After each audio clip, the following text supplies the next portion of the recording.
बच्चों, हम 12वीं कक्षा की गणित की पाठ्य पुस्तिका का अध्याय 5 सातत्य तथा अवकलनीयता पढ़ रहे हैं, जिसके अंतर्गत प्रश्नमाला 5.8 के प्रश्नों को आज यहाँ हम हल करेंगे। तो देखिए, हमारा अगला प्रश्न संख्या 4 क्या कहता है बच्चों?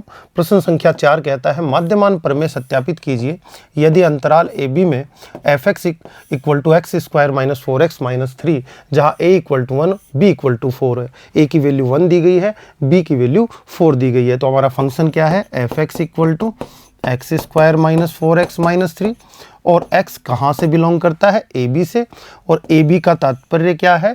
1,4। तो 1,4 ये क्लोज इंटरवल में आपका फलन परिभाषित है। पहली बात, फलन बहुपद है इसलिए संतत होगा और अवकलनीय भी होगा। तो हम कह सकते हैं कि फलन जो है f(x) अंतराल 1,4 क्लोज इंटरवल में संतत है।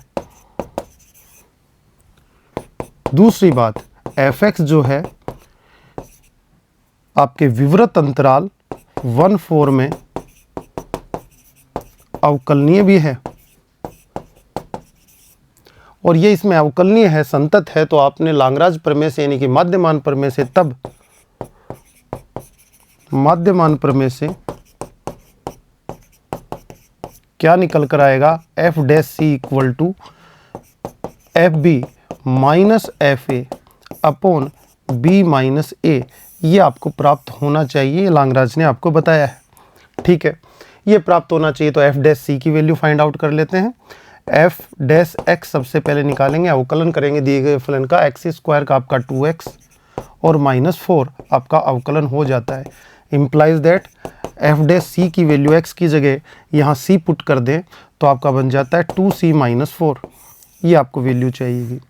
दूसरी बात, fb की वैल्यू और fa की वैल्यू। fa का मतलब है एक की वैल्यू है आपके पास 1, तो f1 = आपका फंक्शन में रखेंगे 1² - 4 × 1 - 3 इक्वल टू वैल्यू आपकी हो जाएगी यहाँ से -6, और f4 की वैल्यू आप निकालना चाहें fb के बराबर, तो देखिएगा f4 जो होगा आपका हो जाएगा 4² - 4 × 4 और -3, ये 16 प्लस का, ये 16 माइनस का कट के आपका आ जाएगा -3।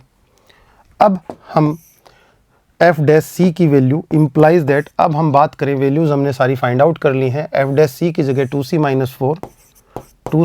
4 इक्वल टू fb की जगह fb की वैल्यू कितनी आ गई आपकी?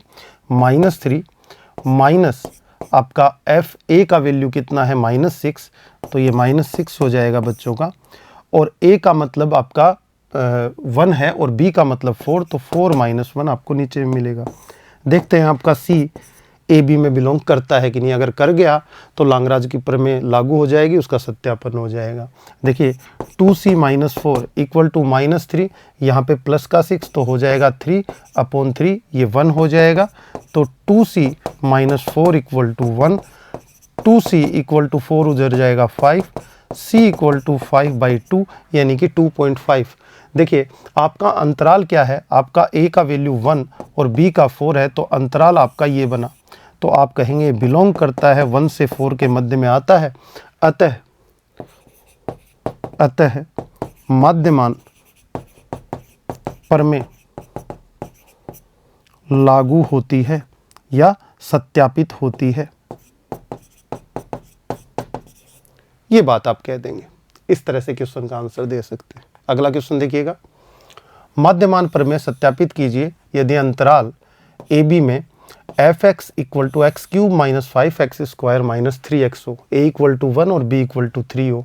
फिर f' = 0 के लिए c बिलोंग्स टू 1, 3, 1 और 3 के बीच में c को ज्ञात कीजिए। चेक करते हैं, सबसे पहले माध्यमान प्रमेय की बात करते हैं। तो आपका फंक्शन है given function f(x) = x³ - 5x² - 3x आपको गिवन है, जहां x बिलोंग करवा रखा है ए बी में और a का मतलब 1 और b का मतलब 3 है। तो ये यहाँ पर फलन को परिभाषित किया गया है। देख पा रहे हैं बच्चे, आपका दिया गया फलन बच्चों बहुपद है, और बहुपद अपने प्रांत में संतत और अवकलनीय होते हैं। तो आप दो स्टेटमेंट दे देंगे, f(x) सन्वर्त अंतराल 1-3 क्लोज इंटरवल में संतत है। दूसरा एफ एक्स जो फलन है वो ओपन इंटरवल 1-3 में अवकलनीय है। तब आपका लाग्रांज प्रमेय का सत्यापन करेंगे, तब हम निकालते हैं, तब हमें लाग्रांज के द्वारा यानी कि माध्यमान प्रमेय द्वारा क्या कहा गया है कि एफ डैश सी होना चाहिए F B minus F A upon B minus A के इक्वल। ये आपके लाग्रांज ने कहा, ठीक है। उसके बाद देखिए हम बात करें सबसे पहले एफ डैश एक्स की, तो एफ डैश एक्स की वैल्यू कितनी बनेगी, यहाँ से एक्स क्यूब का अवकलन 3x स्क्वायर और यहाँ से आपका बन जाएगा -10x और ये -3, ये आपका अवकलन हुआ। तो एफ डैश सी की वैल्यू भी यहाँ से बन जाएगी बच्चों के पास 3c स्क्वायर -10c -3। आगे बात करें f1 की, तो f1 की वैल्यू देखिएगा, 1 का मतलब f1 यहाँ पर रखने से x की जगह आपको मिलेगा 1 cube -5 into 1 square and -3 into 1। जो यहाँ 1 मिल जाएगा, यहाँ आपका 5 हो जाएगा माइनस का, यहाँ माइनस का 3, तो ये माइनस का 8, तो माइनस का 7 आपको मिलता है। इसी प्रकार वैल्यू आप निकालेंगे f3 की, तो आपको मिलेगा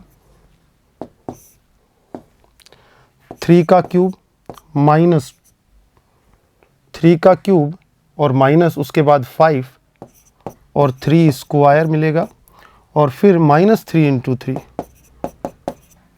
तो यहाँ से f3 इक्वल टू यहाँ से 27, यहाँ से आपको मिलता है -45 और यहाँ से मिलता है -9। कैलकुलेशन के बाद -27 आपका हो जाता है।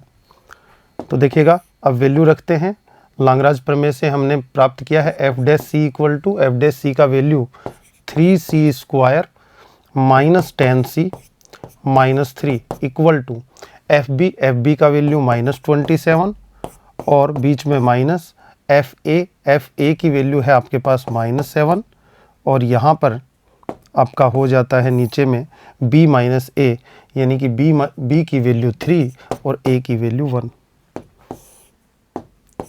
आगे चलते हैं 3c स्क्वायर -10c -3, ये आपका -20 और ये 2, तो ये माइनस का 10 बन जाता है बच्चों का। आगे चलते हैं 3c स्क्वायर -10c और यहाँ से +7 आपका -10 लेफ्ट साइड में आएगा तो प्लस का हो जाएगा और -3 से कैंसिल आउट होकर 7 आ जाएगा इक्वल टू 0। इसको कैलकुलेट करते हैं तो मिलता है 3c आपका -7 एंड c -1 आपको यहाँ पर मिल जाता है इक्वल टू 0। आगे बात करें तो c की वैल्यू जो है, दो वैल्यूज़ आपको प्राप्त होंगी, या तो 3c -7 इक्वल टू 0 या c -1 इक्वल टू 0। तो यहाँ से c इक्वल टू 1 और यहाँ से 7/3, तो 1 और 7/3 आपको उपलब्ध होता है। देखिए लाग्रांज ने कहा था कम से कम एक c आपको आपके अंतराल के अंदर मिलेगा। तो देखिए 1 तो अंतराल के अंदर उपलब्ध नहीं है, क्योंकि अंतराल है 1 से 3 तक आपका ओपन इंटरवल में होना चाहिए और 1 जो है इससे बिलोंग नहीं करता है बच्चों। क्यों? क्योंकि इसमें इस अंतराल में 1 और 3 अंत्य बिंदु शामिल नहीं होते हैं। ओपन इंटरवल में आप जानते हैं 1 और 3 के मध्य में 1 नहीं आ सकता। तो यहाँ से हम कहेंगे कि c इक्वल टू जो 7/3 है वो बिलोंग कर रहा है किससे, आपके दिए गए अंतराल 1-3 से। तो यहाँ से आपकी मध्यमान प्रमेय लागू हो जाती है। कम से कम एक c आपको उपलब्ध हो गया जो आपके दिए गए अंतराल के मध्य उपस्थित है। ठीक है, आगे बात करते हैं। आगे आपको क्वेश्चन में कहा गया था, देखिए यदि f dash c equal to 0 के लिए हम c बिलोंग्स टू 1-3 को ज्ञात करके दिखाएं, तो f डैश c की वैल्यू 0 पुट करके हम इसको आगे बढ़ा सकते हैं बात को। f डैश c, देखिए पुनः f dash c equal to 0 is implies that f dash c का मतलब 3c square -10c -3 equal to 0 आपने ऊपर फाइंड आउट कर रखा है। इसको कैलकुलेट करें अपन तो यहाँ से मिल जाता है बच्चों को 3c -1 एंड c -3। यहाँ से मिलेगा c इक्वल टू आपका एक तो 1/3 और एक मिलेगा 3, और इसको 1 से 3 के बीच में आपको दिखाना था, तो आप कहेंगे दोनों ही पॉइंट बिलोंग नहीं करते हैं। किससे नहीं बिलोंग करते हैं? आपके 1 3 से बिलोंग नहीं करते हैं।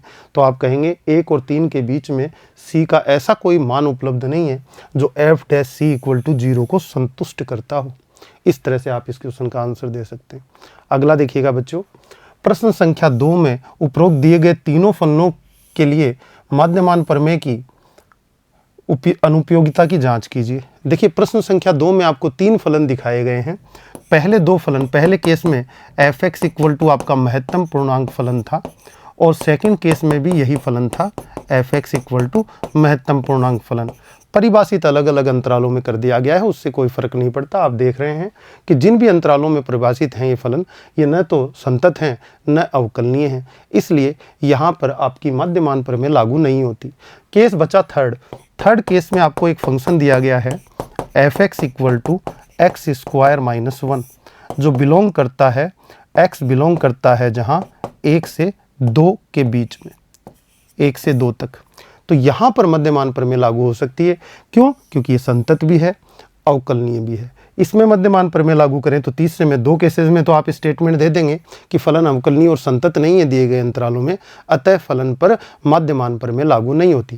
थर्ड केस जो है क्वेश्चन नंबर 2 का, इसमें मध्यमान प्रमेय लागू हम कर देंगे। फलन संतत होना चाहिए, अवकलनीय होना चाहिए। तो देखिए आप किस तरह से करेंगे।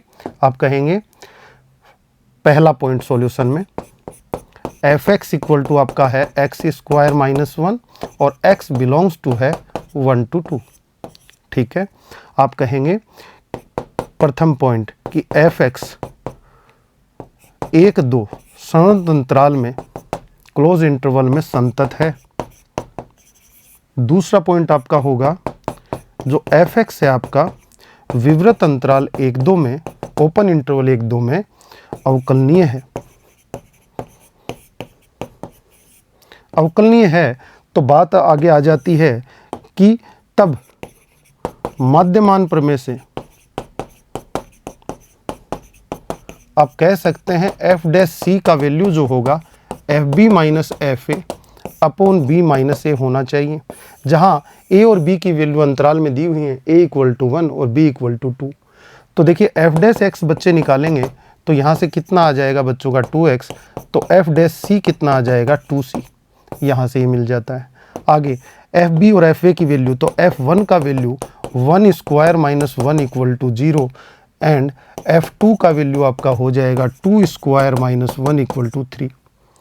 यहाँ से फिर हम बात करें एफ डैश सी की वैल्यू यहाँ पर पुट करें तो आपका 2c हो जाएगा, और यहाँ पर एफ बी की वैल्यू यहाँ से 3 और माइनस आपका कितना 0 upon 2 minus 1 implies that c equal to 3/2 आता है, जो बिलोंग करता है आपका 3/2 यानी कि 1.5, और आपका दिया गया अंतराल है 1 से 2 में बिलोंग करता है। अतः मध्यमान प्रमेय इस सेकंड का जो थर्ड पार्ट था इस पर लागू हो जाती है। जो आपको सी मिला, कम से कम एक सी इस तरह का मिलना चाहिए था जो दिए गए अंतराल में उपस्थित हो, विद्यमान हो। तो आज के लिए इतना ही बच्चों, धन्यवाद।